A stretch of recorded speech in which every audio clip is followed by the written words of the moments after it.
over the country.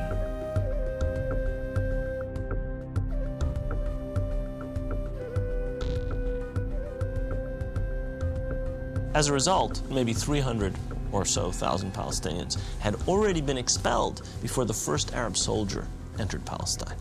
Some of the neighboring Arab armies finally intervened after May 15, 1948, when Israel officially announced its statehood. Although there was a lot of war rhetoric on the Arab side, very few soldiers, Arab soldiers, were sent into the battlefield.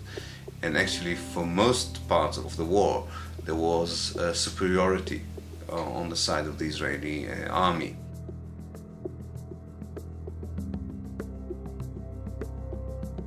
The Israeli army cleansed much of the territory and took over a large part of the designated Palestinian state. The new state of Israel encompassed 78% of the total land of Palestine. The West Bank came under Jordanian control and the Gaza Strip under Egyptian dominion. Although a truce was declared between Israel and the Arab states, true peace remained elusive, as over 700,000 Palestinian refugees languished in nearby camps, often in sight of homes to which they still held the deeds and a deep desire to return. Most of the deserted and evicted Palestinian villages were erased from upon the earth and were either turned into Jewish settlements or into fertile land. Of the 500 Palestinian villages in what became Israel in 1948, 400 were destroyed. These efforts to destroy the possibility of their returning home were countered by the United Nations, which continues to affirm their human right enshrined in international law and morality to return.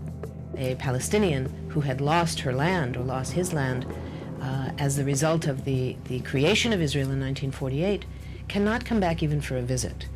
I can go back to Israel as if I were returning and claim immediate citizenship, having no historic tie, speaking no Hebrew, knowing no one in the country, having no family who ever was there.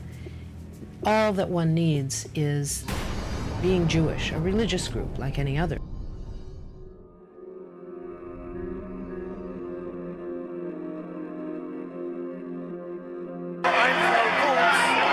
I'm a witness. I know the Arabs are very good. No problem till the Zionist movement start. My grandmother tell me before the Zionist movement start, they babysitting each other, the kids.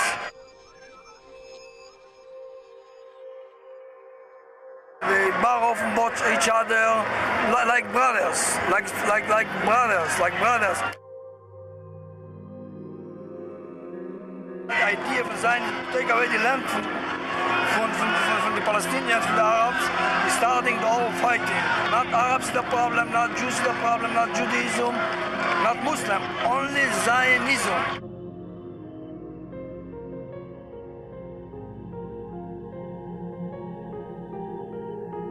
The events of 1948 were a defining moment for the Middle East, and from that point onward created instability throughout the region. Violent tensions continued and led to another war in 1967.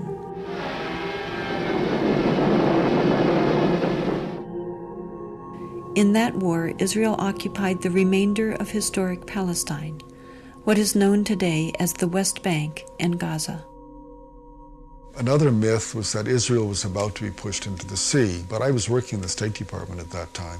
There was no question of Israel being pushed into the sea. The question was just the rapidity and the totalness of the Israeli victory, and the victory was crushing. During the 1967 war, Israel displaced more than 400,000 Palestinians, half of whom were 1948 refugees, displaced for a second time in less than 2 decades. It became clear that the world was not going to address their plight.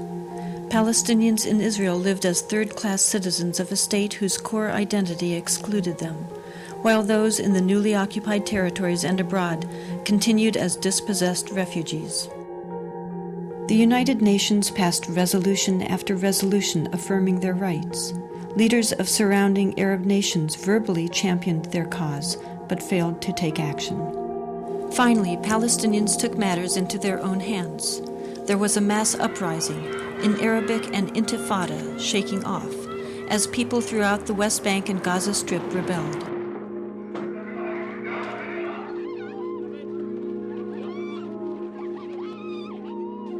The Israeli government adopted a strategy, in the words of Defense Minister Itzhak Rabin, of might, power, and beatings, which became known as the break the bones strategy.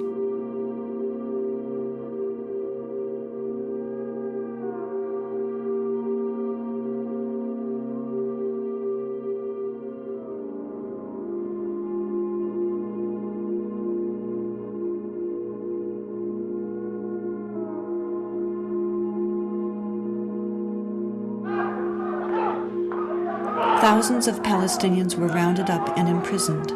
Since 1967, over 400,000. Many were held without any charges whatsoever, under harsh conditions where physical abuse and torture were rampant.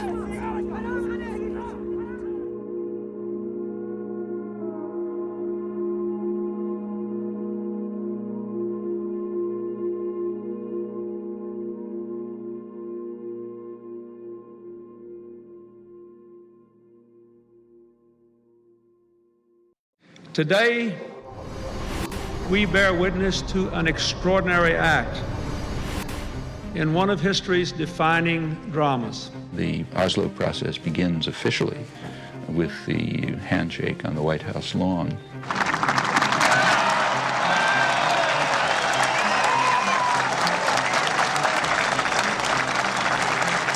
I think the main misconception is the years of Oslo were years of peace.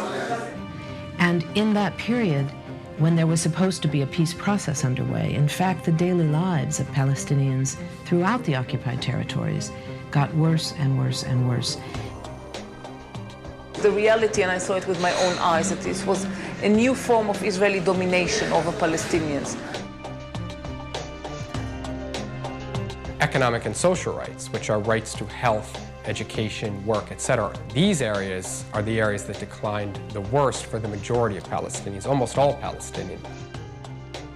All the economic indicators turned for the worse under Oslo during this peace process. Moreover, Israeli settlements have continued to expand throughout that period.